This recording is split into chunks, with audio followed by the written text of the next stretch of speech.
Ladies and gentlemen, the Maz and Statcast is back after, I don't know, a long layoff. It feels Couple like weeks. Couple yeah, weeks. it feels like forever. Um, we have a bunch of episodes tonight that we're gonna kind of break down, so you don't have to sit through 3 hours, and we'll still give you 3 hours. We're Oh good for yeah. that. Oh yeah. Um, but we're gonna break it down by in context. So yesterday was WWE Bash in Berlin, hmm and Sack covered this one. I did. So, what You're did just you gonna think? let me jump right into it? Take it, Betty. All right. So um okay, dude, it was so WWE is fucking cooking. You know that shit. Mhm. They're cooking. And they know it. Like that's the other thing. They're very aware of it and they're not afraid to talk about it like out loud, which I kind of like it. It has that feel of the Attitude Era, like people didn't give a shit about talking about wrestling out loud then. They, Mhm. cuz it was okay and it was cool that it was cool. And from a global standpoint,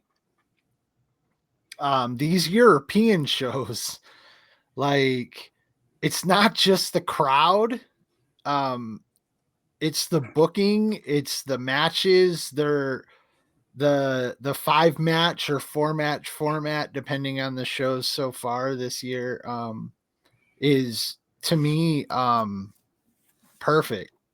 Like it's perfect.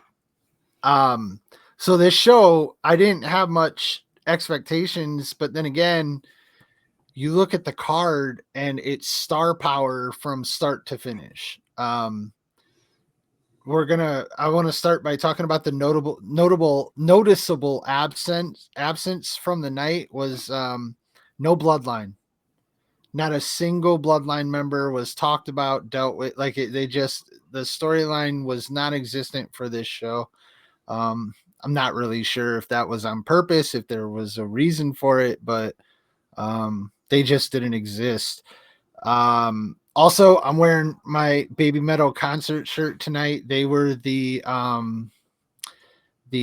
song for the show, like the official song, their new song, which was pretty fucking cool. Um, Also, we want to say a shout out. This is coming from my house. We want to send a shout out to Corey Graves. Not able to be at the show. Oh shit, where'd he go?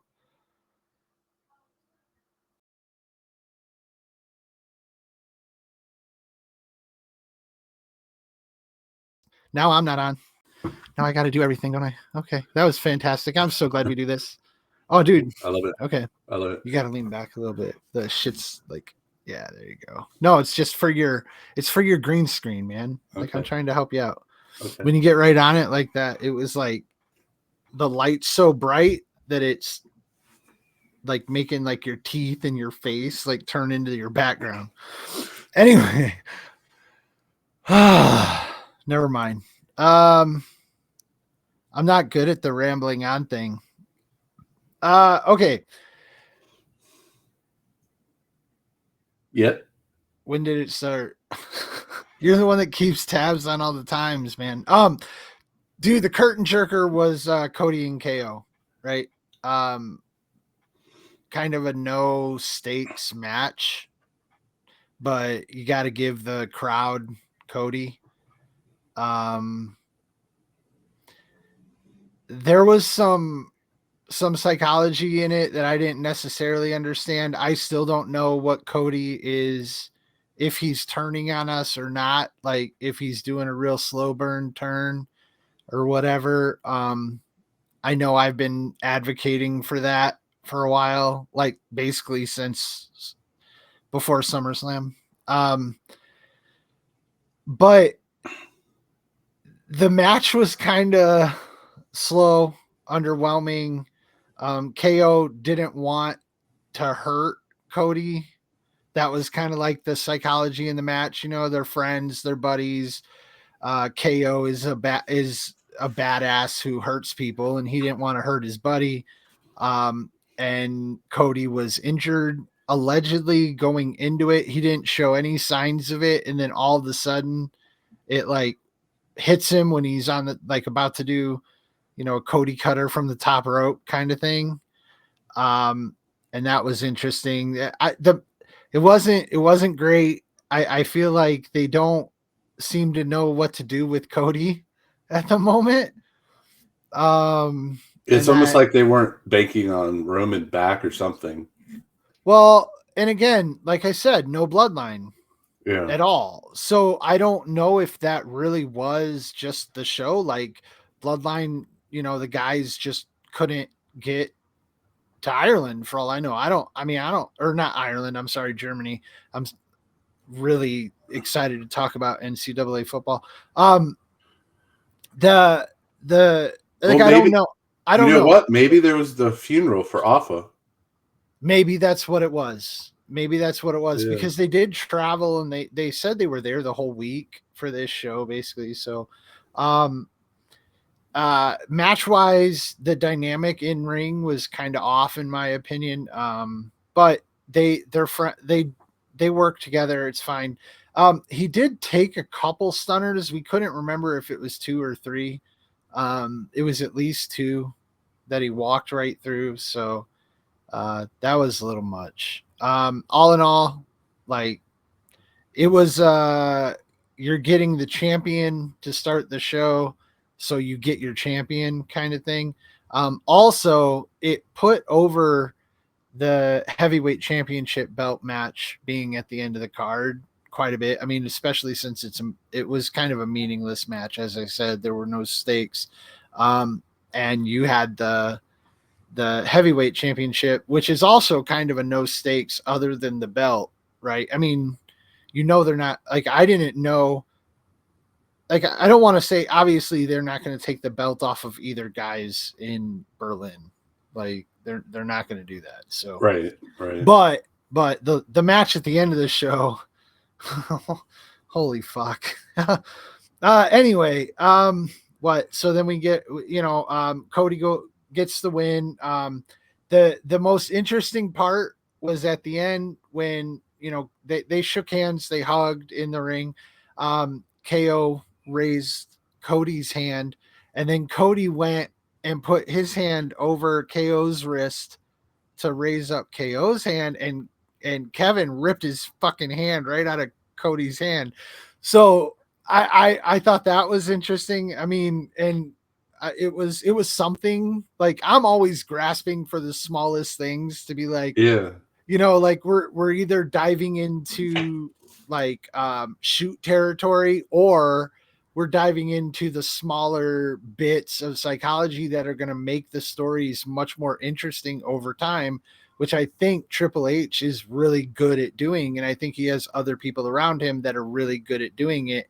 So I think that everything they do right now is awfully deliberate, but it's subtle. They're not doing the over the top silly shit. They're doing subtle shit. So that's kind of the precursor for maybe War Games or something like that. Right. Yeah. I mean, and I don't know how long things are burning right now either. I'm sure they have some things that they're burning much longer than others, and that's the way it should be. You know, we're going to get to the strap match after this. And after watching it, I was like, well, I mean, it was only a couple weeks ago that I'm sitting here going, man, I'll watch them all the way up to next WrestleMania. And now I'm like, I don't know if we're going to get another match, which is fine because it felt like a good cathartic match, which I'll get to. Next was the women's tag title. Not much to say about this. Pretty quick match. What are they called? The Unholy Union? Is that Fire and what's Isla Dawn? Yeah, Fire and Dawn. I like that, by the way. They're pretty good. That would be a good name. Fire and Dawn. Yeah, or Dawn Fire or something like that. Anyway, they have a cool look. They're fairly skilled in the ring. You can watch, like, they're pretty good. I like them. Obviously they were the surprise to win the belt when they won it in the tag team triple threat match. and Jade and Bianca finally got their belts. The only thing I really want to say, Jade is making improvements. Like, I think it's very clear that Jade is getting better.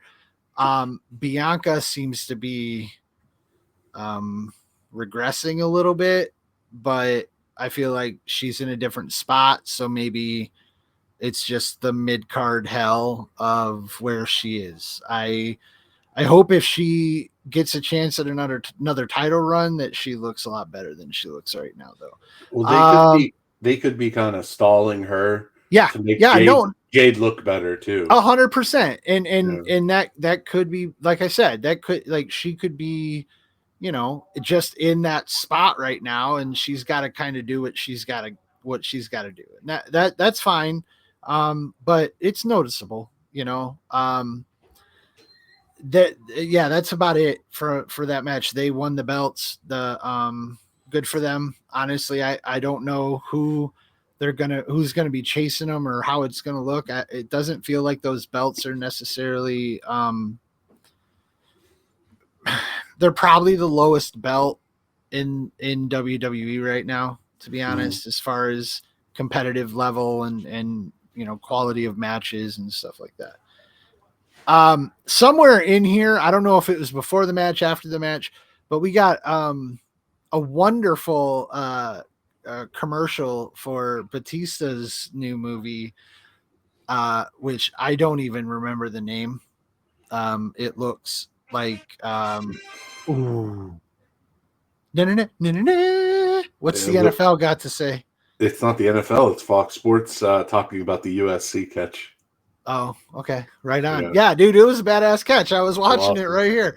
Anyway, dude, it was a great catch. And they reviewed it and SC got it.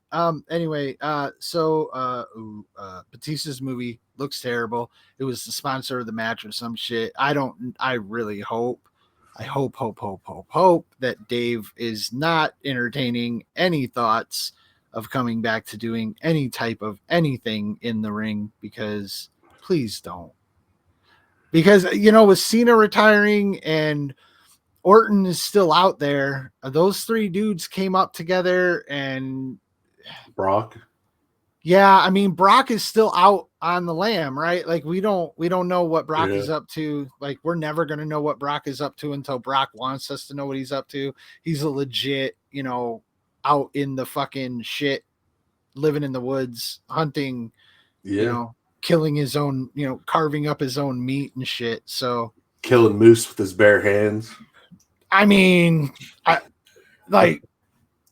maybe I'm convinced that he fucking could. Like, you don't F5 think and moose out there?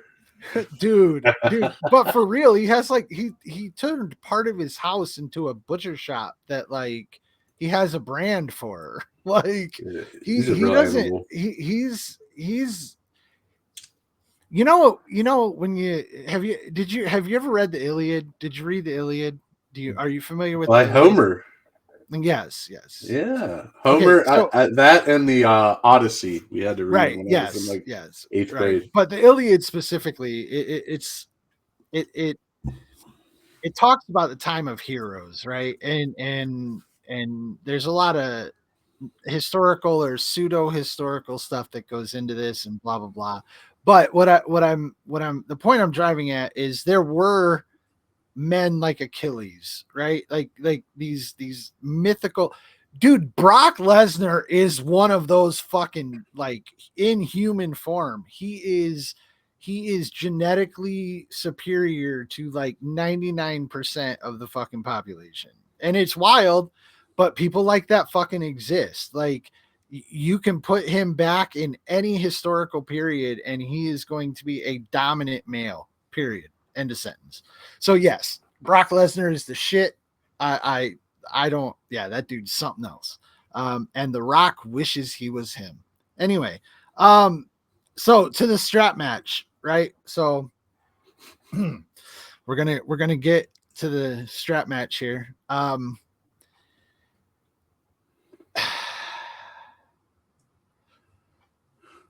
So a strap match, right? Like I don't have a problem with it. I like the gimmick. It's an old match, and I Mm-hmm. like that. You know, the strap match has been around for a long fucking time.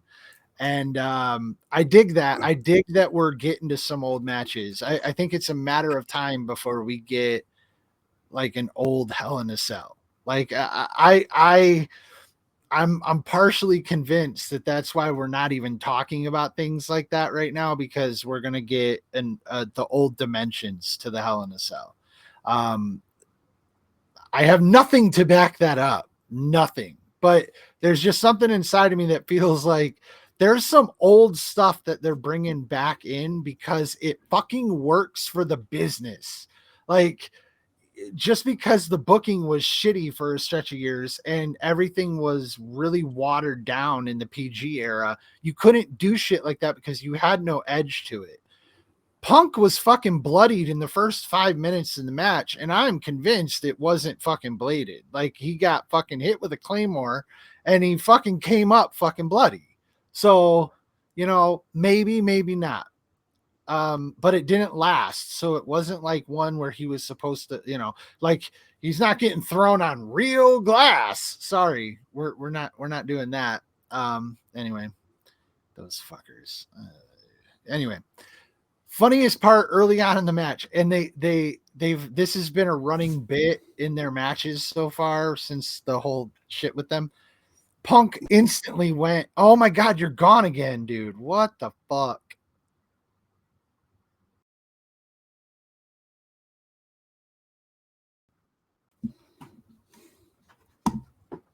What's up, bro? How you doing? Uncle Howdy, how are you? None of that shit either. Uh he went under the ring to get a table and he had it halfway out, and then, you know, because it's a strap match, Drew went and put the table back and put the apron back down, and it's just like, I love that GP. I like that they kept that going. I think that's happened 2 or 3 other times between them in the last so long or whatever. I like that.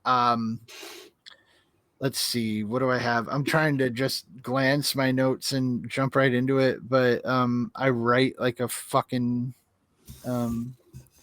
a fucking idiot. There was another great spot where Drew went around with Punk like over his shoulder and hit all 3 of the corners, and Punk hit him right after. So then they had to fight for the 4th one. That was a pretty nice spot. The thing about matches like this is it's about the gimmick. It's not really about so much what they accomplish in the ring. It's really only finishers and stuff like that. It wasn't bloated with rest. Like, I appreciated that because I told the boys before the match started, I was like, this is one of those matches where you're probably going to see a lot of stalling because they have to Sell. and they have to use the thing that they have, right? And I think they both did a pretty good job of using it. It took 3 GTSs. That was awesome. Punk GTS, he'd hit a post. GTS, he'd hit a post. GTS, he hit a post. That shit was awesome. Like that's the thing. It was put together really well. I thought they had an amazing match for what it could, you know, for what it was, and it did feel like a nice little end. I don't think it's going to be. Drew is obviously going to clap back, but again, what's left? Like we said before this feud ever fucking started, that a Hell in a Cell was where these boys were headed, and we just Yeah. talked about it. And you know, somebody at a pre-show or a post-show asked Punk about a Hell in a Cell, and he's like, "We haven't even had a match yet." You know, so it's been a topic like that has kind of followed them. Um, I don't know. I don't know. Hell in a Cell has lost just a lot of again, just like a lot of these things through the PG era, they just lost their edge, you know. For me, Overdone. yeah, well, yeah, and in an effort to go with the bigger is better, they made a cage that can't be interacted with in the same way. It can be a spot monkey thing, sure. Like, you can have Shane do his gig, or you can probably convince Jake Paul to get up there and do something stupid. Logan. But for Logan, I'm sorry. Well, you could probably convince either one of them, to be honest. For $1, yeah. Yeah.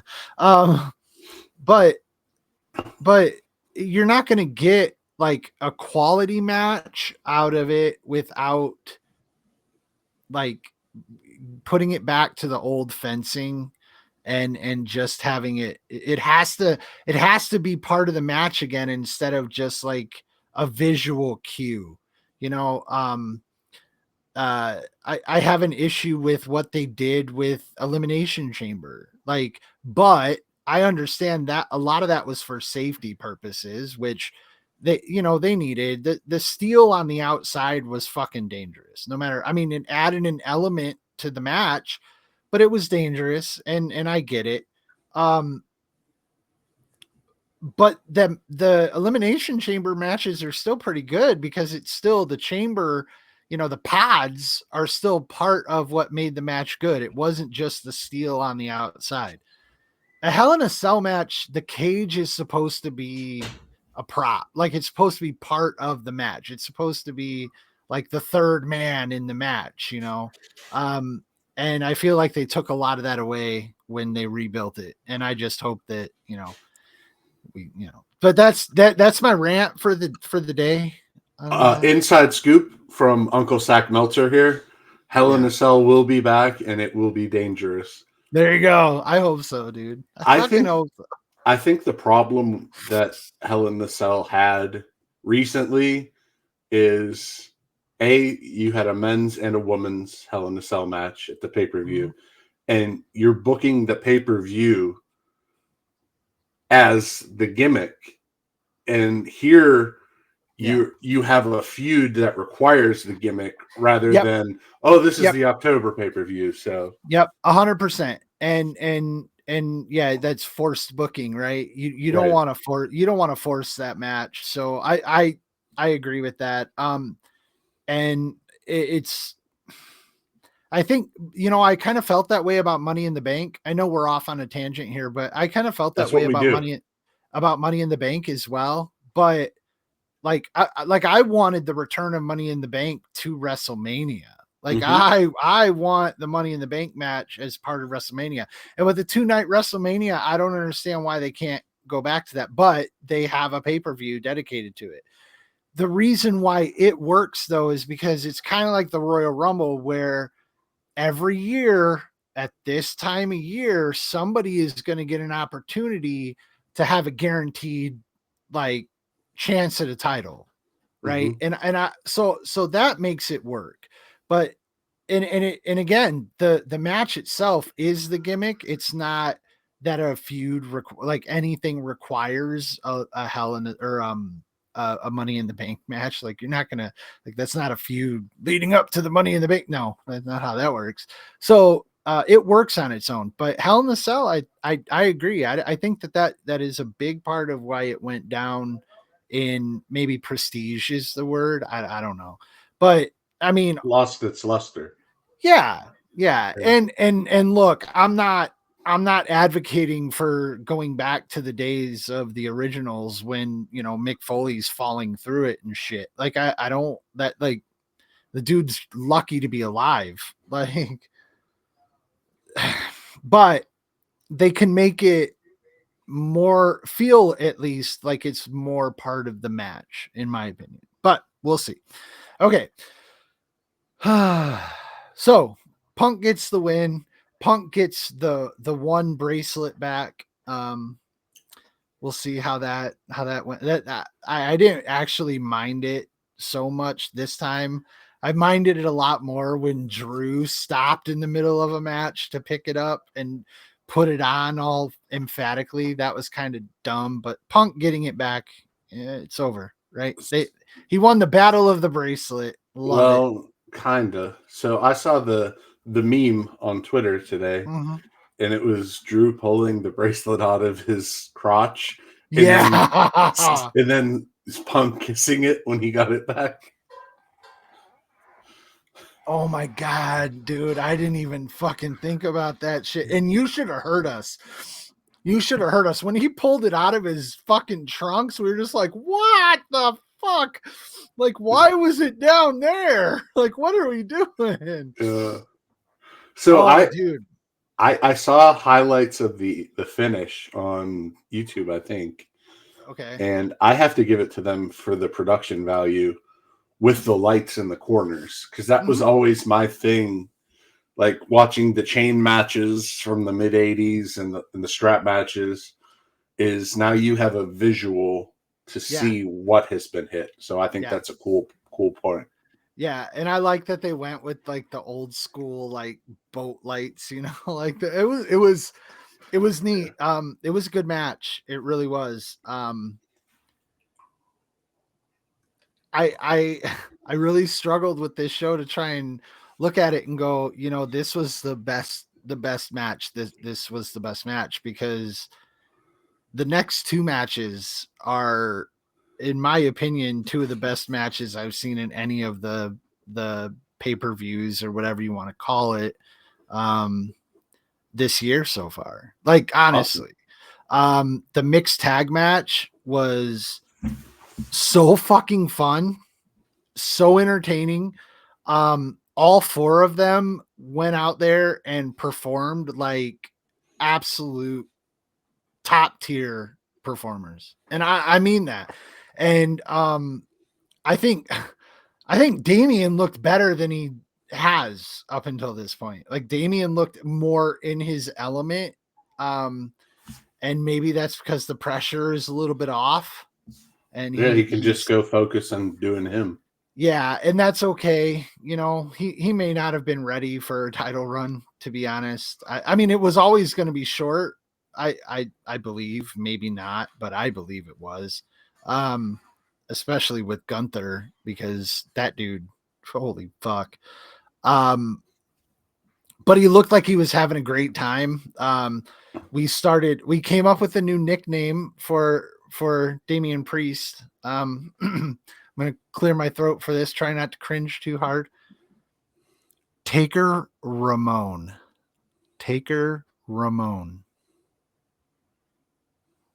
Just sit on that for a little bit. Anyway, fuck, dude. Okay. Fuck you. So Dominic Mysterio. Can we talk for a minute about Dominic Mysterio? Goes on to Logan's podcast a couple weeks ago. Clips come out from that. Fucking hilarious. Starts the show talking about how much he loves wrestling in Japan.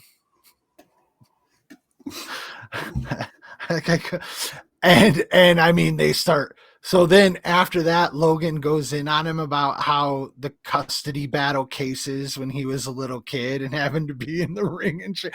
And it was, dude, it was peak entertainment. And I'm telling you right now, if you're not watching the shit that the WWE superstars are doing outside of the ring right now, like back in the day, it was stupid fucking reality shows like Divas and shit like that. Dude, these guys right now with their social medias and their podcasts and stuff are fucking out there cooking. Just they're cooking. And Dom, holy shit, just talking about being a kid in the ring and questioning his mom about whether or not Eddie is his dad. And the boys, my twins, have been doing deep dives into WrestleManias and SummerSlams and shit, and they're going back and they during the match they're like, so we just saw one, you know, Eddie in WCW, and they're like spitting image looks just like him, like with the mustache and the mullet. Yeah. Oh my god, dude! And so during the match, you got fucking Rhea looking over at Dom in the fucking corner, going, and I'm just like, I love this. Like I like this is the good, you know. And Rhea, like, I don't think you can be. I don't think anybody is more of a WWE star right now than Rhea Ripley. Honestly, I don't. I think she's the top star. I know everybody is. You know, I know what Cody is doing. I know it, but Rhea is just something different with her charisma and her effortlessness, dude. In the ring, she makes things look fucking effortless. Makes things. Oh my god, he just dropped again. This fucker. Holy cow. Wait, she does. Yeah, Maz joined. Yeah. There's Maz again. She makes shit look effortless, dude. And I'm fucking here for it. The double Razor's Edge was pretty fucking awesome. Damien got Dom up and Rhea got Liv up. That was pretty cool. So Judgment Day comes down and tries to fuck with the match, which was whatever. You know, Carlito and what's his face get clocked right away. But Finn got a little bit of time with Damien, and I'm kind of hoping that blossoms and we can get a Finn like push, because I want to see Finn back in the spotlight. I know we've already talked about that, but yeah. So more Rhea Ripley, the pin. I don't know if you've seen it.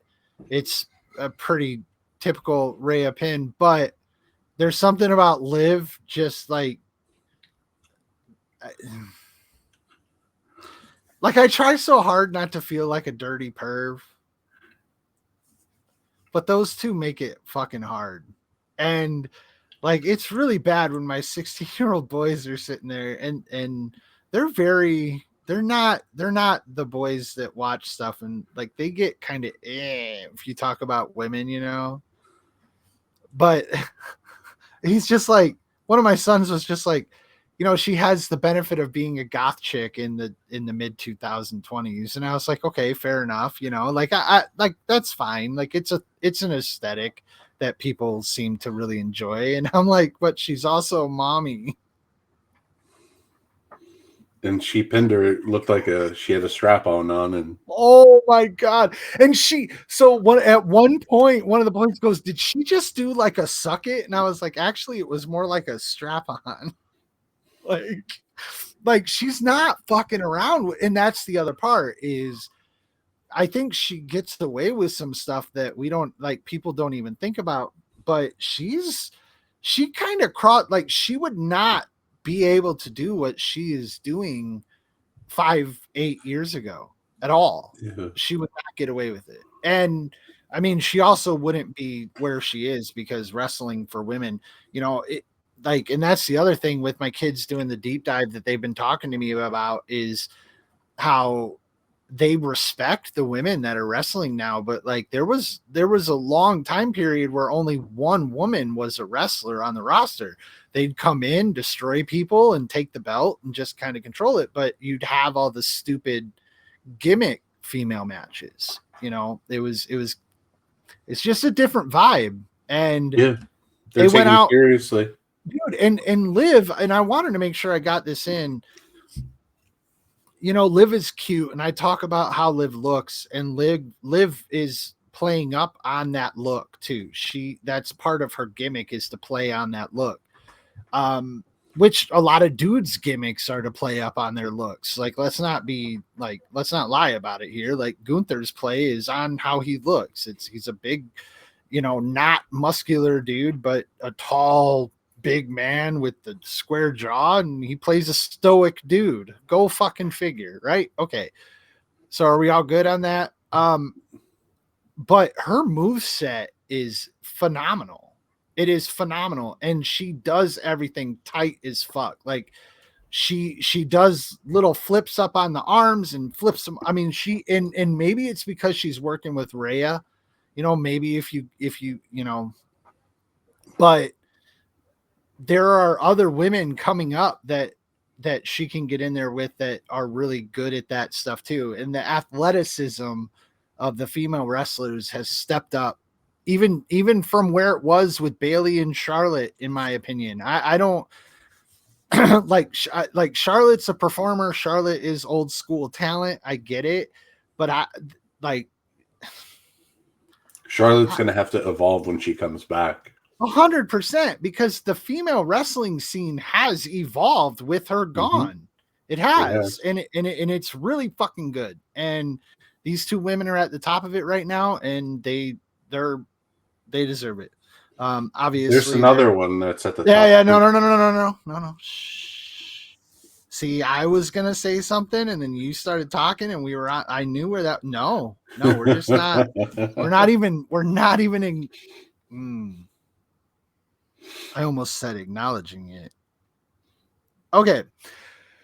Final match of the night, World Heavyweight Championship, Gunther and Uncle Orton.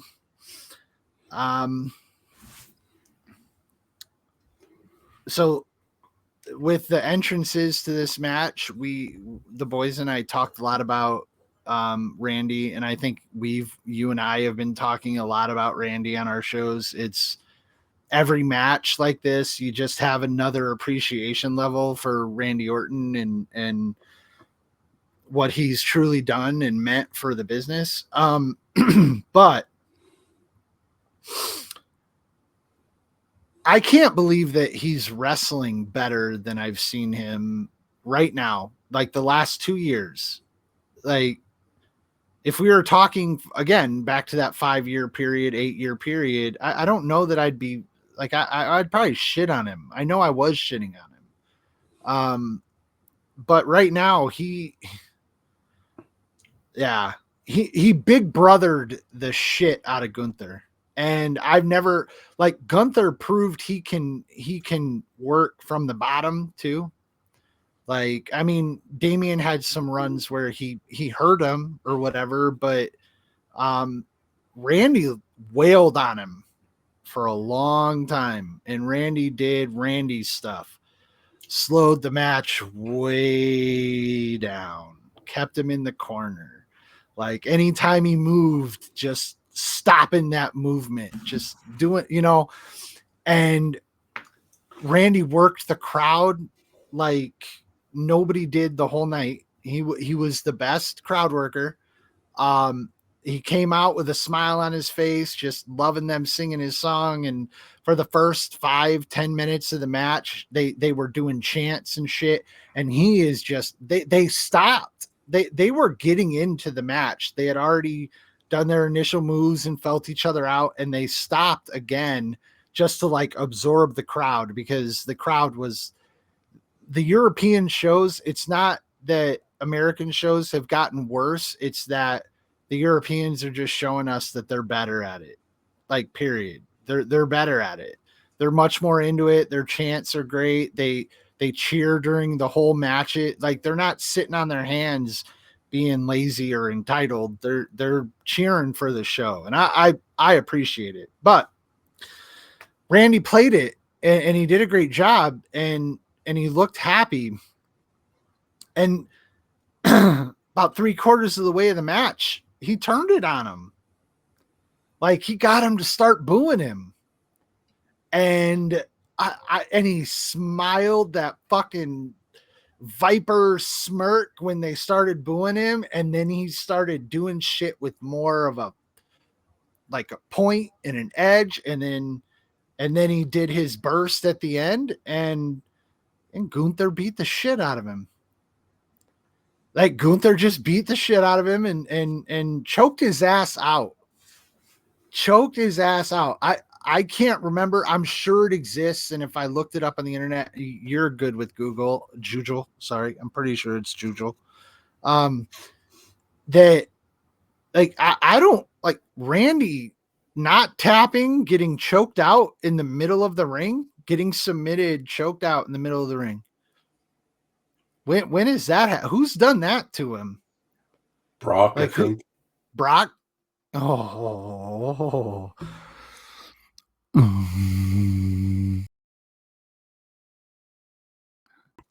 Maz joined. Was it SummerSlam that year? What? SummerSlam when Brock beat the fuck out of him, and Okay. he had to get staples in his head. Oh yeah. Okay. That's probably the only time. So I mean, you put him on that level, right? I got a couple other notes on this one. The psych work I already talked about. The limb work that one of my sons really wanted me to talk about the limb work that Randy did working on his arm and how good Gunther did with the limb work sell, because like that's not something that you see a lot of. You know, we talk about the old school stuff that just seems to be like the really fine margins that they talk about, like pre-TV wrestling that you sell, you know, that you really. And yeah, he got his arm worked, and it was good. It wasn't it played out all the way to the end. You know, it played out to the end of the match. It was a great match, dude. Like if I like, I don't do ratings because I'm too emotional when I watch wrestling. Like I am a mark. I am a mark. Once that pay-per-view is on, oh my God, dude.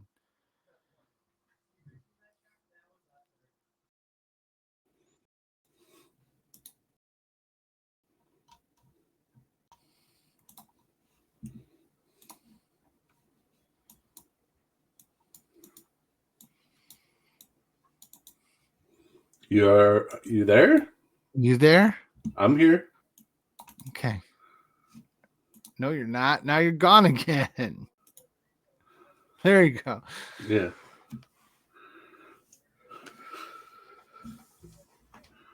I don't remember where I was. It was a great match. I don't rate matches. I get too emotional. I'm a mark. But to me, it was a top tier worked match. I'm sure fucking mop fucking jockey Dave would have it at like 2.75 or some shit, but I thought it was fucking great. And it's Gunther is having a very substantial early run, in my opinion. Like, and I think it's going to get even better. I do think it's going to get even better. I want to throw something out there. What do you think about the potential of like a unification situation at some point down the road? Think we're ever going to see that again, or do you think the 2-show system just makes it impossible to have an undisputed 2-belt holder?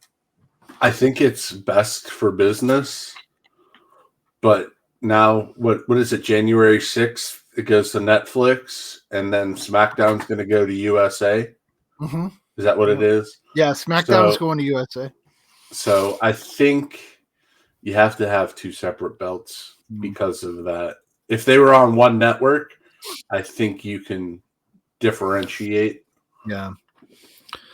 I don't know. I know that they're props, but they're taking them a lot more serious now, though. Well, I feel like that's what Gunther is kind of proving. Like that's kind of the point I'm standing on, and I will until it doesn't appear that that's the case anymore. But right now, and again, I feel like the match, like with Randy, like it just kind of proves it. Oh, it's it's a passing of the torch. It's an old guy putting a guy over. Look, I mean, Gunther doesn't need Randy to put him over at this point. Like the brutal thing, like his style is already over. Like everyone knows, like he's a brute, right? But and then they had a handshake after the match too, like in the middle of the ring. Randy, like a respect thing. Randy got up. Gunther waited for him. Put his hand out. Gunther put his hand out. Randy fucking shook his hand, made a couple little comments, and he ducked out, got a little curtain call from the crowd, like, and did a little double take before going through the ropes.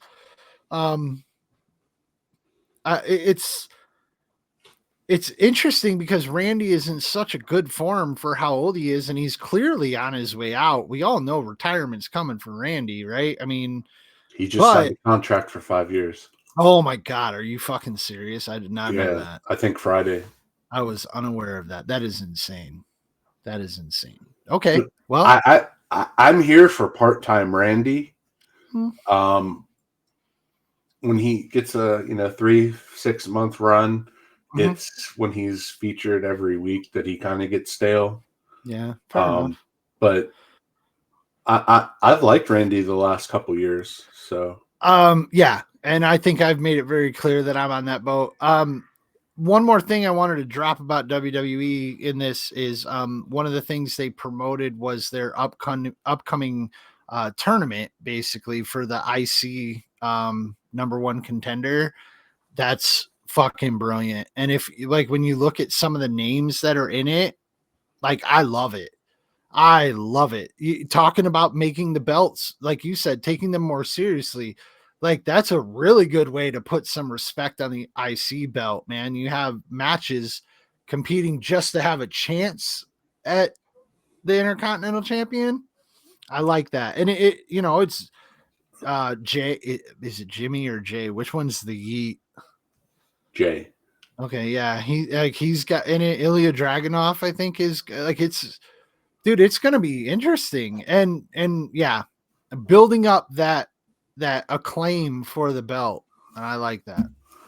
I think they're probably doing that tournament because of the 97 tournaments and the other promotion. So they'll make the tournament actually mean something. It'll be a good one too. Yeah, because they have stars. Oh, they have some mid-level fucking stars. And I can't, like, it's hard to think back to times where you can look at the mid card and be like probably NXT, like the second wave of NXT was when the mid card got crowded the first time, and then it felt like it kind of washed out, and it feels so crowded right now. So much talent, so many stars. It's crazy. That's probably a good idea for Jay, because you can't take him serious after that Mania match to have a run with a major title. No. So give him a run with the IC and then see what he's got. Just having him in the tournament, he's a big name in a tournament like that. So yeah, I'm not gonna overblow it at this point. They are really cooking. Who could win that? Huh. Jacob Fatu. Ooh. Wouldn't that be sexy? It would be. I like that. Ooh. Ooh. We booking, baby. We booking.